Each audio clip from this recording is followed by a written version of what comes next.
Hello, welcome to my YouTube channel.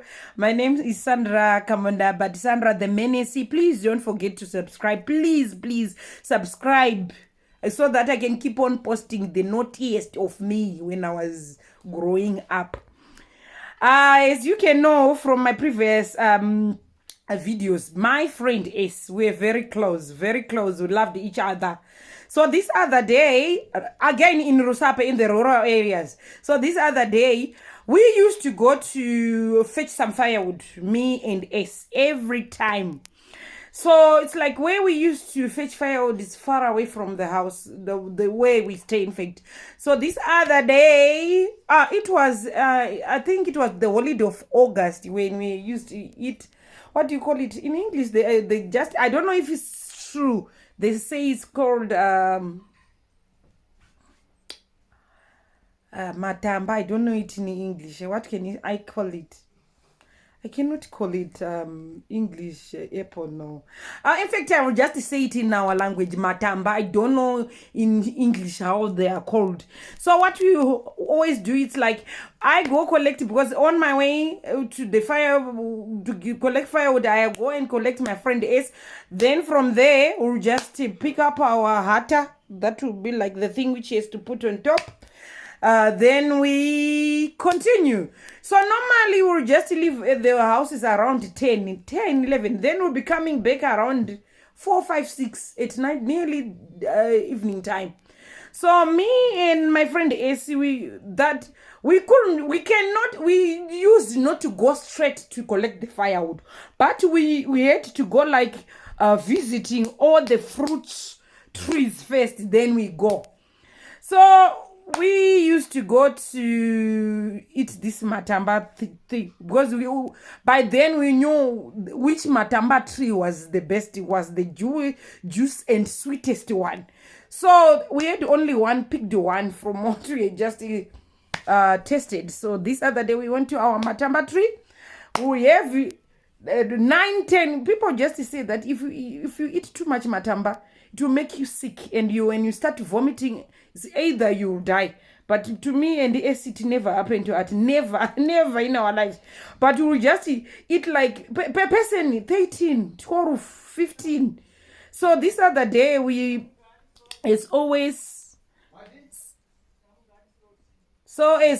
we just went to eat our matamba. After eating our matamba, then we go and collect our firewood. Then after collecting our firewood, then we proceed home. When we proceed home, that will be like dinner time, or it will be evening for us to get ready to cooking. So every time, so this time there is season. If you're collecting firewood, there is season when you collect wet firewood, which you just stack, so that when winter comes, especially in Rusape, it's very cold. When winter comes, then you can use that firewood. But that time we were not collecting wet firewood, but we were collecting, what do you call it, when you cut tree, those logs, the dry logs. So we used to take the dry logs. Then even if Sheila can give one meal, or we have one meal, you have one, then we'll put it on our head. Then when you're at home, then you can use a axe to chop it to make small logs. So we used to aim for bigger logs so that we don't have to keep on coming every time. So there is this log which we just aimed the other day, but we didn't have time to take it. So when we were growing up, I was very skinny, but S was chubby. She was chubby. I cannot say fit. She was a chubby girl.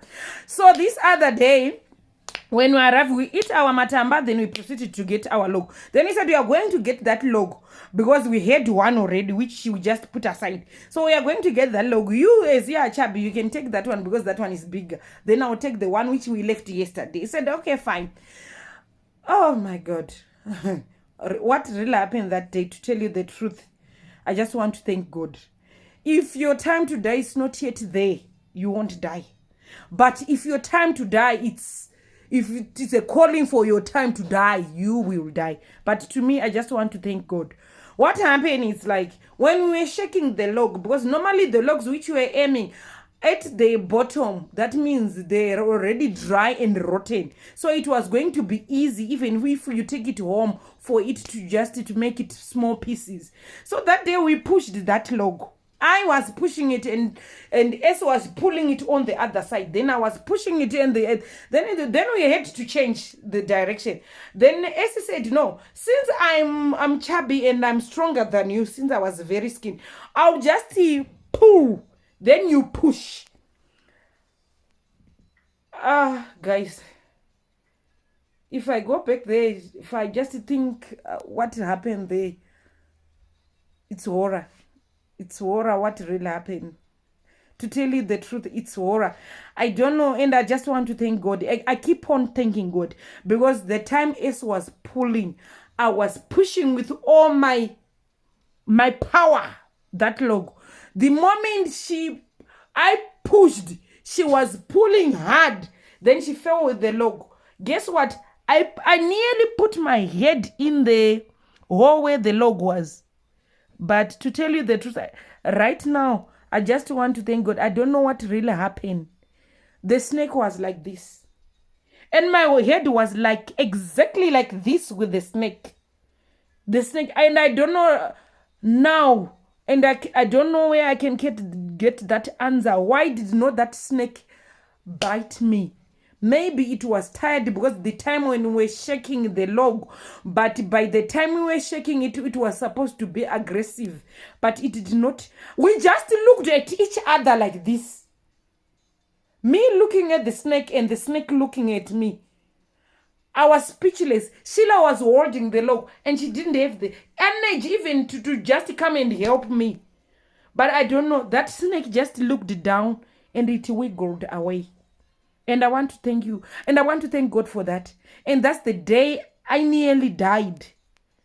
And it was going to take like Sheila. By the time Esau ran to where we stay and where I was bitten, they'll come, I'll be dead by then. But I want to thank God for that. That is the day when I was nearly killed by a snake. Please don't forget to subscribe, share, and like. It's me, Sandra the Menace. Bye now.